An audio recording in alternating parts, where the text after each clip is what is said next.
제가 봉독하겠습니다.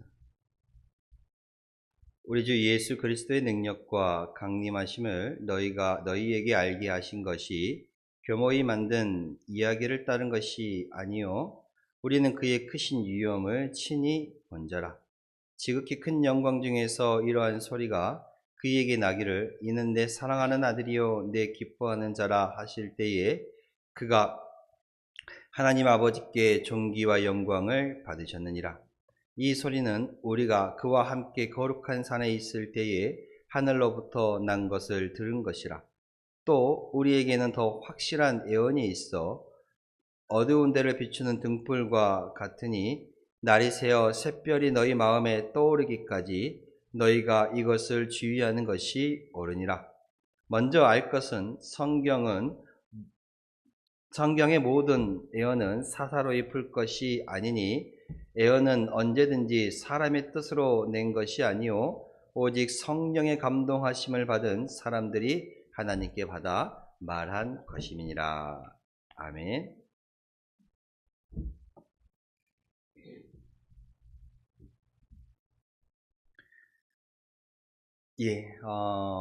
우리가 지금 살고 있는 시대는 참 많은 볼 것, 또 들을 것, 어찌 보면 정보가 참 많은 시대이지요. 예전에는 이 뉴스만 해도 뭐 KBS, 또 MBC 뭐 이 정도 이렇게 9시 딱 돼야, 그죠? 9시 돼야 합니다. 요즘은 24시간 틀어주는 뉴스 방송도 있죠. 그냥 뉴스만 종일 하루 나옵니다. 그리고 뉴스 방송도 여러 가지 종편 채널로 챙기면서 또 각자의 방송마다 또 뉴스가 나오고요. 또 그렇게만 보나요? 요즘 젊은 세대들은 뉴스 잘 안 봐요. 젊은 세대들은 다 휴대폰으로 또는 유튜브로 세상의 소식을 접하고 듣습니다. 또는 또 인터내셔널 매체를 통해서 또 그 여러 가지 이야기들을 접하고 그래죠. 정보를 우리가 받을 수 있고 볼 수 있고 들을 수 있는 이런 요소들이 많아졌어요. 그 말은 우리가 볼 정보들이 많다는 것이죠. 찾기만 한다면 많습니다. 그런데 그것이 과연 진짜인지는 확신은 어떤가요? 우리가 본 것이 과연 진짜일까? 우리가 들은 것이 과연 진짜일까? 그 확신은 많이 좀 확답하기 어려운 것 같아요. 이 많은 정보의 영상과 미디어 가운데 무엇이 진짜인지, 정말 무엇이 가짜인지 분별하기가 점점 더 어찌 보면 어려워지는 것 같습니다. 이런 시대 가운데 우리의 신앙은 무엇 위에 서 있어야 할까요? 우리의 신앙이 감정 위에 따라가는 감정 위에 서 있어야 할까? 체험 위주로 나아가는 체험 신앙이 되어야 할까? 아니면 분위기에 휩쓸려가는 분위기의 신앙이 될까? 아니면 사람의 말을 따라가는 그런 신앙이 되어야 할까? 오늘 베드로후서 1장 16절부터 21절까지 본 무엇이 진짜이고 무엇이 가짜인지 알기 어려운 세상 가운데 우리의 신앙이 어떻게 서 있어야 하는지에 대한 분명한 답을 우리에게 말해주고 있어요. 베드로는 이렇게 분명히 말합니다. 16절에 우리는 교묘히 만든 이야기를 따른 것이 아니다 라고 말하고 있어요. 교묘히 만든 이야기를 따른 것이 아니다. 사도 베드로는요, 예수 그리스도의 영광을 직접 본 사람 중에 한 명입니다. 변화산에서 베드로와 야고보와 요한 변화산에서 예수님의 그 변화되시는 모습을 직접 목격했던 사람이기도 하지요. 신격의 그 존재 자체를 본 사람 중에 한 명이기도 합니다.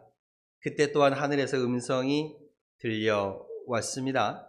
하늘에서 음성이 들어와 이는 내 사랑하는 아들이요 내 기뻐하는 자라 라는 음성도 들었습니다. 그럼에도 불구하고 사도 베드로였던 그는 자기가 체험했던 그것보다 더 확실한 것이 있다라고 오늘 본문에 말해주고 있어요. 정말 놀라운 신앙적인 체험, 영적인 체험 이것보다 더 확실한 것이 있다라고 말하죠. 그것이 바로 예언의 말씀, 곧 성경이라고 베드로는 말하고 있습니다. 오늘 우리가 함께 읽은 이 본문을 통해서 우리는 이 세 가지 정도를 분명히 깨닫기를 원합니다. 먼저는 우리가 믿는 이 복음은 절대 꾸며낸 이야기가 아니라라는 사실입니다. 두 번째는 우리의 신앙의 처음보다 더 확실한 것은 바로 하나님의 말씀이다라는 것이죠. 체험보다는 말씀을 먼저 붙들어야 합니다. 그리고 성령의 감동으로 기록된 하나님의 말씀이다라는 사실입니다. 먼저 16절의 말씀을 보겠습니다. 사도 베드로는 말합니다. 우리 주 예수 그리스도의 능력과 강림하심을 너희에게 알게 한 것이 교묘히 만든 이야기를 따른 것이 아니요 라고 말하고 있어요. 교묘히 만든 이야기를 따른 것이 아니요. 교묘히 만든 이야기라는 것이 무엇일까? 사도 베드로가 말한 교묘히 만든 이야기, 그것은 바로 신화를 뜻합니다. 꾸며낸 전설, 꾸며낸 이야기를 말하죠. 베드로는 왜 이렇게 말했을까요? 예수 그리스도가 성경이 신화 혹은 꾸며낸 이야기가 절대 아니다라고 말한 이유가 무엇일까? 이 베드로후서를 기록했던 이 베드로의 말년, 인생의 생애 말년 가운데 많은 거짓과 진실들이 함께 섞여 있었어요.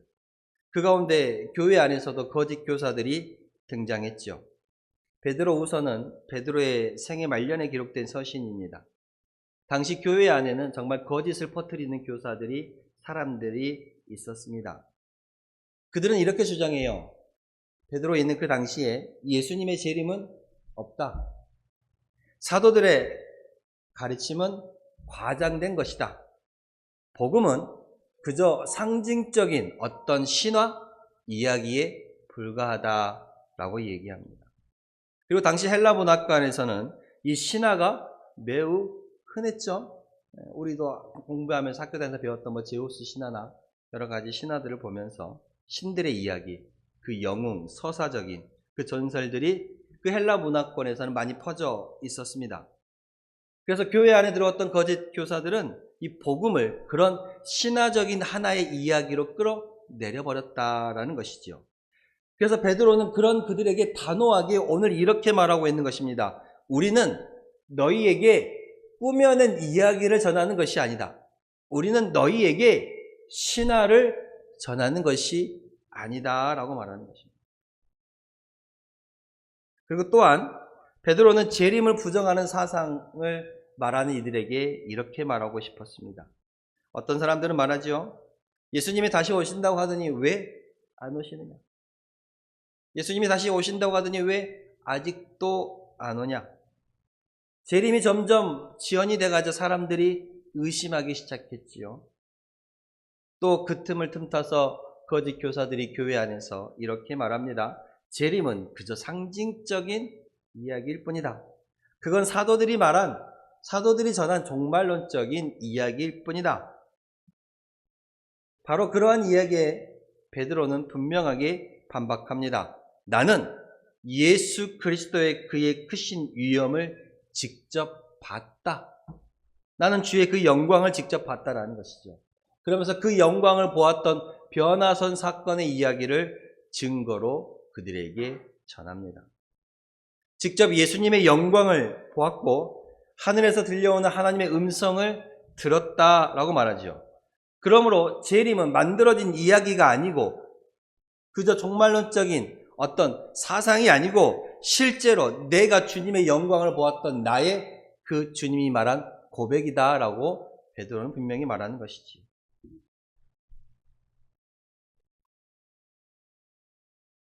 그리고 베드로의 말년에 사도들의 권위가 많이 떨어지고 있었습니다. 교회가 흔들릴 것을 염려했죠. 사람들이 만약 이 사도들의 이야기가 그저 과장된 이야기다. 예수를 전하는 그들의 이야기가 그들의 과장된 것이다. 라고 그렇게 믿어버리고 받아들인다면 교회의 근간이 이제 흔들릴 수밖에 없는 거였어요. 그렇지 않나요? 앞에서 전한 목회자의 말이 그저 거짓이다라고 받아들여져 버리면 그 교회가 흔들릴 수밖에 없잖아요. 베드로는 자신의 생애가 끝나는 그때쯤에 이러한 이야기들이 일어나자 참 마음이 무너질 수밖에 없었어요. 그러면서 베드로는 말합니다. 나는 예수를 직접 봤던 목격자 중에 한 명이다. 나는 직접 봤다. 나는 그 현장을 본 사람이다. 내가 전한 것은 절대 꾸며낸 이야기가 아니다라고 베드로는 말하지. 교회를 보호하고자 하는 그 신앙을 지키고자 하는 베드로의 심정이었습니다. 그렇습니다. 사람들은 그 당시에 흥미로운 이야기에 열광했지요. 화려한 것에 끌렸습니다. 그리고 진리에 대해서는, 진짜에 대해서는 무관심했습니다. 베드로는 단호하게 그런 그들에게 말합니다. 우리가 전한 복음은 그런 종류의 것이 아니다. 복음은 역사적인 사건이다라고 말하는 것입니다. 예수의 십자가와 그가 부활하신 사건은 어떤 상징적인 이야기가 아니라는 거예요. 내가 두 눈으로 직접 보았다. 그것을 의심하는 사람들에게 사도 베드로는 내가 그것을 직접 보았다라고 분명하게 다시 한번 확고히 그들에게 말하고 있는 것입니다. 그리고 또한 우리는 그의 크신 위엄을 친히 본 자라라고도 말하고 있습니다. 교묘에 만든 이야기를 따는 것이 아니요 우리는 그의 크신 위엄을 친히 본 자라. 본 자라는 것은요 단순히 바라본다라는 것이 아니라 나는 그것에 대하여 그 사건에 대하여 그 일에 대하여 목격자이며 그것에 대한 증거자다 의미를 가지고 있습니다. 증인이라는 의미를 가지고 있지요. 그래서 이 기독교 예수 그리스도의 그 신앙은 실제적인 사건 위에 세워진 신앙이라고 베드로는 말하죠. 믿음은 그저 맹신이 아닙니다. 사람들은 말하기도 하죠. 종교는 그냥 믿는 것이지 뭐 따지고 이것저것 할 필요 있겠느냐. 그렇게 말합니다. 그러나 성경은 말하지 않습니다. 성경은 이렇게 말하지요. 역사 위에 세워진 신앙이라고요. 사도들은 죽는 그 순간까지도요. 자기 목숨을 걸고 그 예수의 살아나심을 전했습니다. 그의 십자가를 전했고요. 그것이 사실이라고 그것을 절대 부인하지 않고 이 목숨이 끊어지는 그 순간까지도 예수를 전했죠. 왜 그들은 핍박과 이 목숨이 끊어지는 그 순교를 감당하면서까지 예수를 놓지 않고 그의 십자가와 부활을 전했을까요? 왜요? 왜? 그것은 가짜가 아니고 진짜이기 때문에 그렇습니다. 가짜였다면 굳이 목숨을 내놓고까지 붙들지 않았겠지요. 목숨이 위협받는 그 순간에는 그냥 버렸겠지요. 그러나 그것이 진짜임을 알기에 내가 직접 보았기에 이 목숨까지도 내어놓을 수 있었던 것입니다.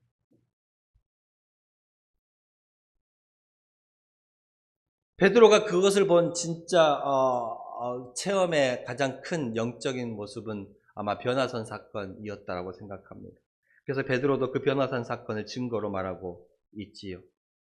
17절에 지극히 큰 영광 중에서 이러한 소리가 그에게 나기를 이는 내 사랑하는 아들이요 내 기뻐하는 자라 하실 때에 그가 하나님 아버지께 존귀와 영광을 받으셨습니다. 이 변화산 사건은요. 마태복음 17장, 마가복음 9장, 누가복음 9장에 다 언급되고 있습니다. 예수님께서는 베드로와 야고보와 요한 세 제자를 데리고 산에 올라가셨죠. 그리고 그곳 가운데서 놀라운 일을 제자들은 보게 됩니다. 예수님의 얼굴이 해와 같이 빛나고 그 옷이 너무나도 하얗게 희게 변합니다. 그리고 예수님은 모세와 엘리야와 대화를 나누는 것이죠. 모세와 엘리야가 누굽니까? 구약 성경을 대표하는 인물이라고 말할 수 있죠.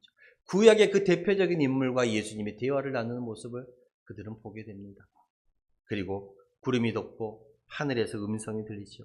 그 음성이 어떤 음성입니까? 이는 내 사랑하는 아들이요 내 기뻐하는 자니 너희는 그의 말을 들으라 라는 이 음성을 듣게 됩니다.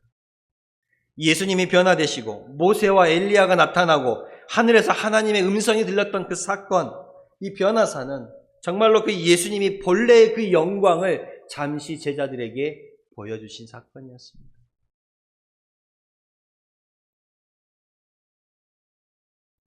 예수가 누구인지를 그 제자에게 확실하게 보여주는 사건이었죠. 어찌 보면 가장 놀라운 체험을 베드로는 했습니다.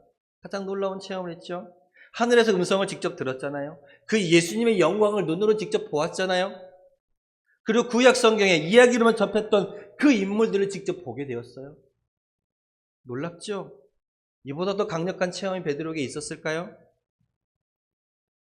그런데 더 놀라운 것은요, 그렇게 엄청난 체험과 기적을 경험했던 베드로가 19절에 이렇게 말합니다. 19절에 또 우리에게는 더 확실한 애언이 있어. 아니, 베드로가 경험했던 그 예수님의 변화되신 모습, 하늘에서 음성이 들렸던 그 사건, 구약의 대표적인 그 인물을 직접 보았던 그 모습, 그 강렬한 체험보다 더 확실한 것이 있다라고 말하죠. 베드로가 경험했던 체험보다 더 확실한 것, 그것은 뭐예요? 더 확실한 예언. 이것은 더 견고한, 더 확고한이라는 의미가 있습니다. 놀라운 체험보다 더 견고한, 이 놀라운 체험보다 더 확고한 그것은 바로 예언의 말씀, 곧 성경이라고 말하고 있습니다. 예언의 말씀 성경이라고 말하고 있죠. 여러분, 우리가 신앙의 체험은요, 감정에 연결되어 있어요. 감정에 연결되어 있습니다. 그리고 이 감정은요, 변해요. 여러분, 아침의 감정이 점심 때, 저녁 때까지 쭉 가진 않아요. 우리의 감정이 좋았다가, 나빠졌다가, 화도 냈다가, 웃었다가, 짜증냈다가, 안 그랬다가, 감정이 변해요. 감정은 변합니다. 신앙의 체험도 마찬가지입니다. 어제는 은혜가 충만했지만, 오늘은 또 메마를 수 있어요. 어제는 주여 놀라워 할렐루야 찬양하면서 그랬다고 오늘은 또 그 은혜가 싹 사라질 수도 있습니다. 체험은 강렬하죠. 강렬하지만 그것의 지속성을 보장하지는 않습니다. 쭉 이어가기가 어려워요, 체험이. 근데요, 여러분, 말씀은 변하지 않습니다. 어제도, 오늘도, 내일도 이 말씀은 우리가 붙들면 그 가운데 그대로 있어요. 말씀은 변하지 않습니다. 우리의 환경에 상관없이, 우리의 상태에 상관없이, 우리의 감정과 상관없이 시대가 변하고 문화가 변해도, 사회가 변해도 이 말씀은 동일하게 그대로 있습니다. 그래서 이 말씀에 대해서 베드로는 뭐라고 말해요? 또 우리에게 더 확실한 예언이 있어 어두운 데를 비추는 등불과 같으니, 이 말씀이 어두운 데를 비추는 등불과 같다라고 말합니다. 말씀은 등불이라는 것이지요. 이 땅을 살아가면서 우리가 길을 잃지 않도록 우리에게 그 길을 비춰주는 등불이라고 말합니다. 진리가 점점 무너져가고 있는 세상이에요. 진짜가 무엇인지 가짜가 무엇인지 찾기 어려운 세상이 되어버렸습니다. 죄가 죄로 여겨지지 않는 세상이 되고 있어요. 안타깝습니다. 가치관이 점점 혼란스러워지고 있어요. 이때 필요한 것은 무엇일까요?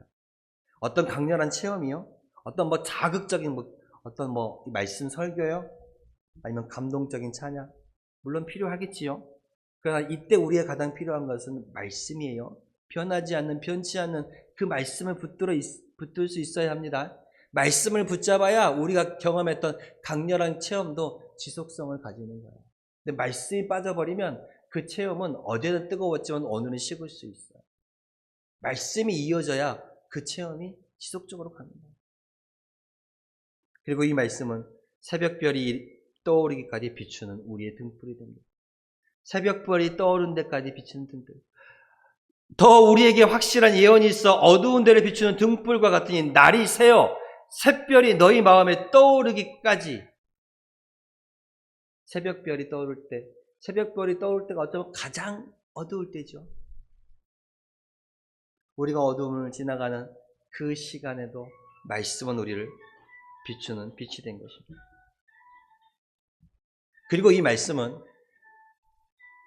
베드로가 말한 것처럼 꾸며낸 이야기가 아니에요. 신화가 아니에요. 성경은 사람의 뜻으로 된 것이 아니라고 말하고 있습니다. 20절에 먼저 알 것은 성경은 모든 예언은 사사로이 풀 것이 아니니 예언은 언제든지 사람의 뜻으로 낸 것이 아니요 성경은 사람의 뜻으로 낸 것이 아니라 오직 성령의 감동하심을 받은 사람들이 하나님께 받아 말한 것임이라 라고 말합니다. 성경은 성령의 감동으로 기록된 사건이다 하나님의 말씀이다라고 말하고 있죠. 감동하심, 감동하심의 이 단어는 바람에 실려 날아간다라는 의미를 가지고 있어요. 감동하심, 감동하심은 바람에 실려 나아간다. 그 옛날 우리가 배가 동력을 얻기 전에는 뭐에 따라 움직였어요? 바람 따라 움직였어요. 돛대를 펴서 바람 따라 움직였습니다. 동력을 얻기 전까지는. 먼 옛날 배가 바람에 움직이듯이 이 성령의 감동하심에 따라 이 성경이 기록되었다는 것은 바람에 실려 나아간다는 의미가 가지고 있듯이 그 성경을 기록했던 사람들은 성령의 그 감동하심에 따라 나아가서 성경을 기록했던 거예요. 바람에 따라 나아가듯이. 그래서 성경은요, 우리가 하나님을 찾는 기록이 아니에요. 여러분 착각하면 안 돼요. 성경은 우리가 하나님을 찾는 기록이 아닙니다. 성경은 하나님이 우리에게 자기 자신을 드러내신 사건이에요. 보통의 종교는요, 보통의 종교는 인간이 위로 올라가는 종교예요. 인간이 위로 올라가는. 그래요. 아래에서 위로 올라가는 그것이 종교입니다. 보통이 그래요. 근데 복음은 그 시작은 위에서 아래로 내려옵니다. 위에서 아래로 내려와요.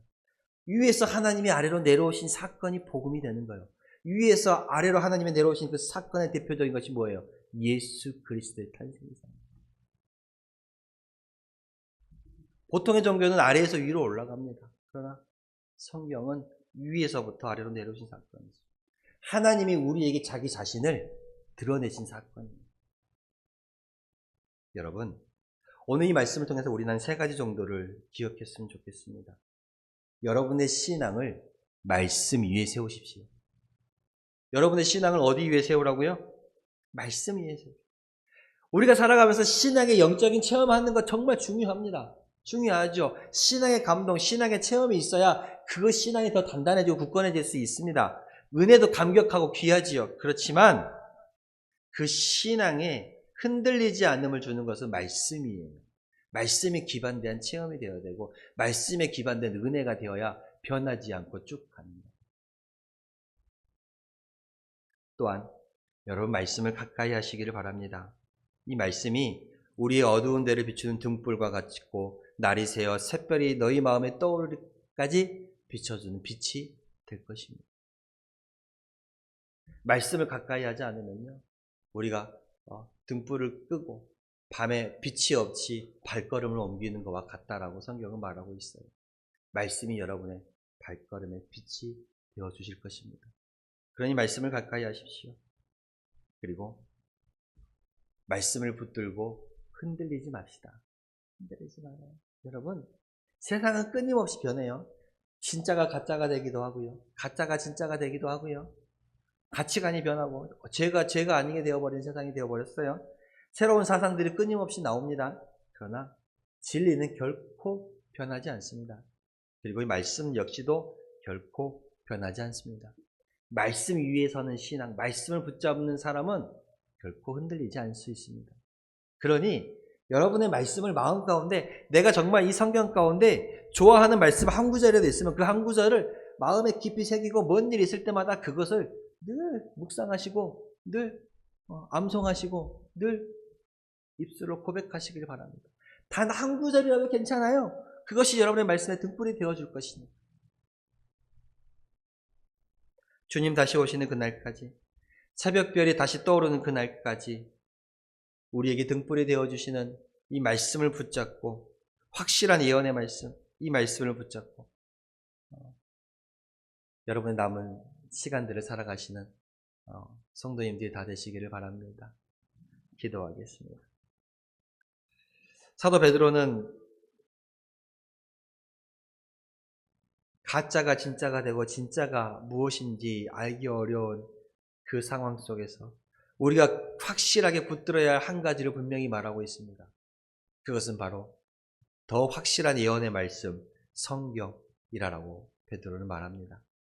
진리가 무너지는 세상 가운데 우리가 진정 붙잡아야 할 한 가지는 바로 하나님의 말씀입니다. 그 말씀을 붙잡고 말씀 위에 서는 신앙은 흔들리지 않음을 기억하며 그 말씀 안에 우리 성도들이 다 살아가게 하여 주시옵소서. 예수님의 이름으로 기도드렸습니다. 아멘.